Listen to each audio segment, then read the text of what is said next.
Buti na lang, planang media.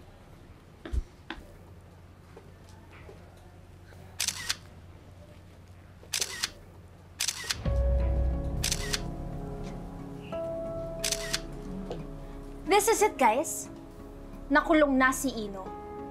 And soon justice will be served. Pwede ba? Nandun yung anak mo. Patahimikin mo nga. Oh, let me edit that out. Nakulong na si Constantino De Leon Jr. And soon justice will be served. Please stop that. Nananadya ka ba? You mean nananadya? Gaya ng sadyang pag-rape ng anak mo sa anak ko? Oh, look who's so afraid now. Ka Lorena De Leon. Hindi na alam kung paano ipagtatanggol yung anak niyang santo. Eh ikaw, alam mo ba kung paano ipagtatanggol yung sarili mo? Pag kinasuhan kita ng damages at violation of the constitutional right to privacy of an individual? Talaga bang ang dali-dali mong gamitin ng batas para lamang makaganti sa kapatid mo?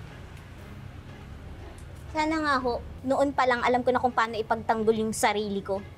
Para noon pa lang naputol na yung sungay ng babaeng yan. At hindi na humantong sa kung ano-ano pang paggawa ng kwento. Pero teka lang, kilala niyo pa pala ako? Eh, akala ko ba isa lang akong tuldok sa kwento niyong gas-gas na? Ah, tama. Hindi pa tapos yung kwento. Dahil kailangan niyo pang matuto.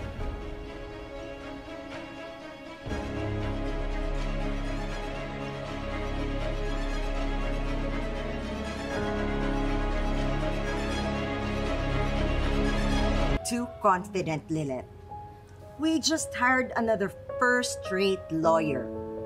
At sisiguraduhin namin na sa dulo, ikaw naman ang umiiyak habang ninanamnam mo ang leksyon na dapat ay matutunan mo. See you all in court.